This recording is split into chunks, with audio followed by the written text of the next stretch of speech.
दोस्तों GTX 1650 के graphics card का हम कंपैरिजन जो कर सकते हैं वो कर सकते हैं सीधा 1050 टाइटन के साथ या फिर ग्राफिक्स कार्ड GTX 1050 के साथ अपना सिंपल। अगर दोस्तों हम इसे कंपेयर करना चाहते हैं किसी और ग्राफिक्स कार्ड के साथ तो दोस्तों वो है AMD का RX 570 जो कि पूरी तरीके से सही नहीं है कंपेयर करना इस ग्राफिक्स कार्ड को, क्योंकि दोस्तों ये जो ग्राफिक्स कार्ड है एक मिड बजट ग्राफिक्स कार्ड है। और दोस्तों इसकी जो सीरीज लॉन्च करी थी एनवीडिया ने जिसके अंदर दो ही कार्ड अब तक आए हैं, उनका नाम है दोस्तों GTX 1650 GTX 1660। ये दोनों कार्ड लॉन्च हुए थे और दोस्तों इनकी खास बात ये है कि ये कंपनी ने जब लॉन्च करे थे जब उसकी जो अगली सीरीज है उन्होंने लॉन्च कर दी थी जिसका नाम है 20 सीरीज। तो 20 सीरीज के अंदर जो कार्ड्स आए थे दोस्तों हमारे वो इतने ज्यादा महंगे थे कि एनवीडिया को एक और नई सीरीज लॉन्च करनी पड़ी ग्राफिक्स कार्ड की जो कि बजट के अंदर उन्हें ग्राफिक्स कार्ड प्रोवाइड कर सके। क्योंकि दोस्तों जो 20 सीरीज के जितने भी ग्राफिक्स कार्ड थे 2060 2070 2080 उनके अंदर कोई भी ग्राफिक्स कार्ड ऐसा नहीं था जिसकी कीमत जब वो लॉन्च हुए थे तो उनकी कीमत 45,000 या फिर 40,000 से कम हो। तो जिसकी वजह से जो बजट सेगमेंट था वो नए जो ग्राफिक्स कार्ड आए एनवीडिया की तरफ से उनसे पूरी तरीके से छूट गया था, जिसकी वजह से हमें एक नए ग्राफिक्स कार्ड की सीरीज का एनवीडिया ने हमें दिया लॉन्च करके। बट दोस्तों इसकी सबसे बुरी बात ग्राफिक्स कार्ड की सीरीज की ये है कि दोस्तों इन्होंने कोई भी जो टेक्नोलॉजी जो नई नई टेक्नोलॉजी जैसे कि RTX टेक्नोलॉजी, DLSS टेक्नोलॉजी या फिर NVENC नाम की एक नई तरह की जो कोडिंग होती है वो इन्होंने इस सीरीज में शामिल नहीं करी है। तो दोस्तों जिसकी वजह से जो इसके प्राइसेस है वो काफी चीपर है with respect to the 20 series and 30 series graphics card. अगर दोस्तों आपका जो बजट है वो 25,000 के लगभग जाता है तो दोस्तों आपको वेट करना चाहिए 30 सीरीज के ग्राफिक्स कार्ड के लिए जब तक वो इंडिया में आते हैं ढंग से, क्योंकि उनकी जो परफॉर्मेंस है वो बहुत ही ज्यादा है, लगभग वो 20 सीरीज ग्राफिक्स कार्ड से भी दुगनी या ढाई गुनी परफॉर्मेंस है और उनकी जो प्राइसिंग है वो 20 सीरीज से लगभग हाफ है 30 सीरीज की। तो दोस्तों हाल फिलहाल हम इसी ग्राफिक्स कार्ड की बात करते हैं। अब दोस्तों हम बढ़ते हैं इस ग्राफिक्स कार्ड के स्पेसिफिकेशन की तरफ कि आखिर हम कंपेयरिंग करेंगे तो किस किस से करेंगे और आखिर कौन कितने टाइप के ग्राफिक्स कार्ड हमारे मार्केट में अवेलेबल है 1650 के वर्जन में, उनमें क्या क्या डिफरेंस है। तो दो वो सारी बातें हम इस वीडियो में अब जानेंगे। लेकिन अगर हम बात करें दोस्तों गेम खेलने की, दोस्तों इस पे आप जो हर एक गेम है दुनिया में जो तक लॉन्च हुए हैं हर एक गेम आप इस पे इजीली चला सकते हो 720p पे या फिर 1080p पे बहुत इजीली। अब दोस्तों हम इसके स्पेसिफिकेशन की बात करें तो दोस्तों ये जो ग्राफिक्स कार्ड है ये हमारा दो मॉडल्स में अवेलेबल है। एक मॉडल के अंदर इसके अंदर आपको जो मिलेंगे दोस्तों क्यूडा कोर है वो 896 मिलेंगी और जो दूसरा मॉडल है आपको 1024 क्यूडा कोर्स मिलेंगी। और दोस्तों ध्यान रखें ये जिस चिप पर बनाया गया ग्राफिक्स कार्ड उसका नाम TU117 है और जो कि पुरानी चिप है, क्योंकि दोस्तों इसको जो बनाया गया है वो ट्यूरिंग आर्किटेक्चर पर बनाया गया है। जो उसका नया आर्किटेक्चर है एनवीडिया का वो उन्होंने इस ग्राफिक्स कार्ड में नहीं दिया है। इसके अंदर जो मेमोरी देखने को मिलेगी दोस्तों वो GDDR6 आपको इसमें मेमोरी देखने को मिलेगी 4GB की।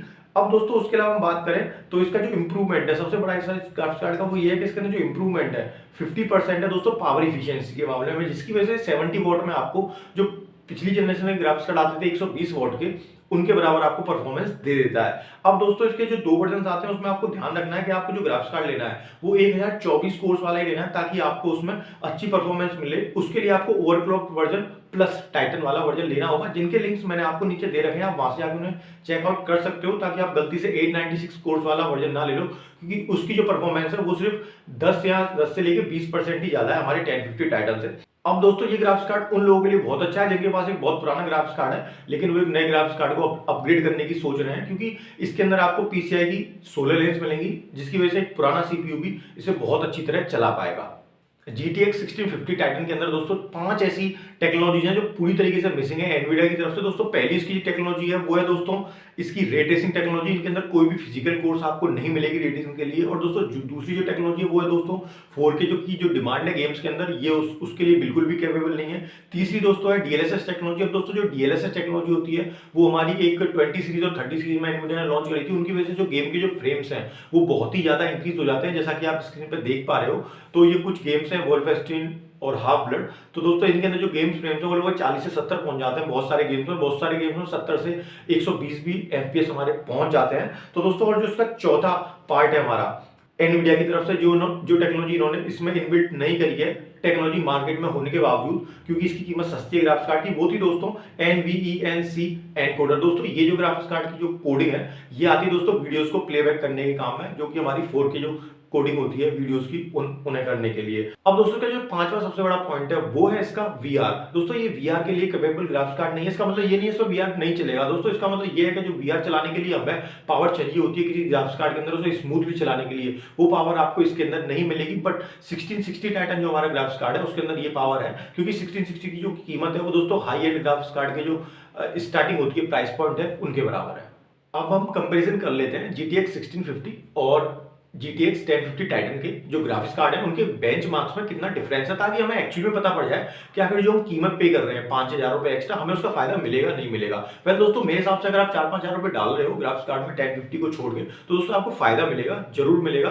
और आपको सबसे बड़ा जो फायदा मिलेगा वो मिलेगा अगर आप स्ट्रीमिंग करना पसंद करते हो वीडियोस की, या फिर आप गेम खेलने के साथ साथ कुछ बैकग्राउंड में अपने में डाउनलोडिंग करते हो, या फिर और कुछ भी करना चाहते हो, या फिर उसके अलावा कोई मॉडलिंग वगैरह की क्रिएशन करते हो, तो आप 1050 को बिल्कुल ना लें, आप इस ग्राफिक्स कार्ड को लें। वेल फिलहाल हम चलते हैं अपने बेंचमार्क्स की तरफ कि आखिर गेमिंग के जो बेंचमार्क्स हैं उनमें कितना डिफरेंस है। दोस्तों पहला जो गेम है हमारा वो है शेडो ऑफ टॉम रेडर। तो दोस्तों फुल एचडी में हाई सेटिंग्स में आपको 40 से लेके 60 एफपीएस इसमें गेम में मिलेंगे आपको GTX 1650 के अंदर। और जो दूसरे हमारे एफपीएस है 1050 टाइटन के, वो मिलेंगे दोस्तों में 27 से लेके 36 एफपीएस के बीच में। तो दोस्तों देखें, जैसा कि आप देख सकते हो जो गेमिंग का डिफरेंस है वो बहुत बड़ा है। अब दोस्तों हम चलते हैं अपने सेकंड गेम की तरफ। तो दोस्तों जो सेकंड गेम है हमारा वो है बैटलफील्ड। तो दोस्तों बैटलफील्ड 5 की अगर हम फुल एचडी अल्ट्रा में बात करें तो हमें 63 से लेके 71 एफपीएस के बीच में ही दे रहा है। और 1050 टाइटन जो हमारा ग्राफिक्स कार्ड है वो बस हमें 43 से लेके 47 फ्रेम दे रहा है। तो आप देख सकते हो जो एक स्मूथ फ्रेम रेट होता है बटरी स्मूथ 60 एफपीएस प्लस का, वो हमें 1050 टाइटन इस वक्त प्रोवाइड नहीं कर पा रहा है। अब दोस्तों हम बढ़ते हैं अपने अगले गेम की तरफ जो है द विचर 3। तो दोस्तों द विचर 3 की हम बात करें फुल एचडी अल्ट्रा सेटिंग्स में,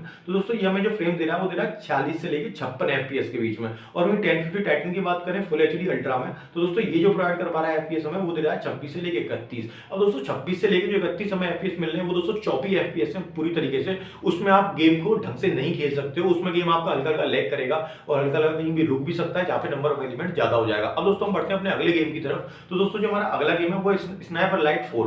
तो दोस्तों फुल एचडी अल्ट्रा में हमें दे रहा है 73 से लेके 90 एफपीएस के बीच में, जो कि बहुत ज्यादा है क्योंकि इतने में गेम आपका एकदम बटरी स्मूथ चलेगा। और दोस्तों जो मैं 1050 टाइटन ग्राफिक्स कार्ड प्रोवाइड कर रहा है फ्रेम्स वो कर रहा है 44 से लेके 52 एफपीएस। तो कहने का मतलब ये जो गेम है वो सही तरीके से प्लेएबल है, लेकिन इतना स्मूथ नहीं है 1650 टाइटन की तरह। अब दोस्तों हम करते हैं एक ओपन वर्ल्ड की गेम जो कि हमारा है फायर क्राई न्यू डॉन।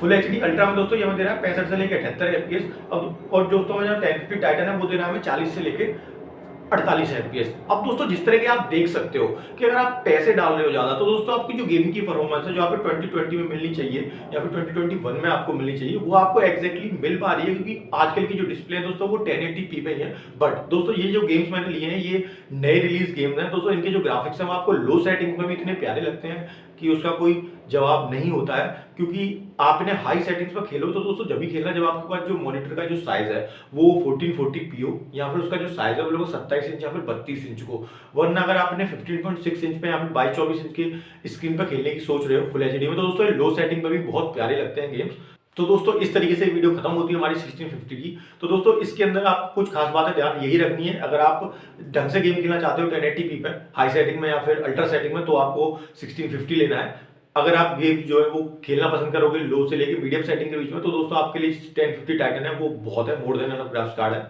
हाँ दोस्तों अगर आपको वीडियो पसंद आई हो हिट द थम्स अप, और दोस्तों अगर आपको वो चैनल पसंद हो जिसपे कि आपको गेमिंग पीसी बेंचमार्क्स या फिर टेक्नोलॉजी से जुड़ी जानकारी मिलती है तो दोस्तों आप इस चैनल को सब्सक्राइब करना बिल्कुल भी ना भूलें। और दोस्तों thanks a lot and have a nice day.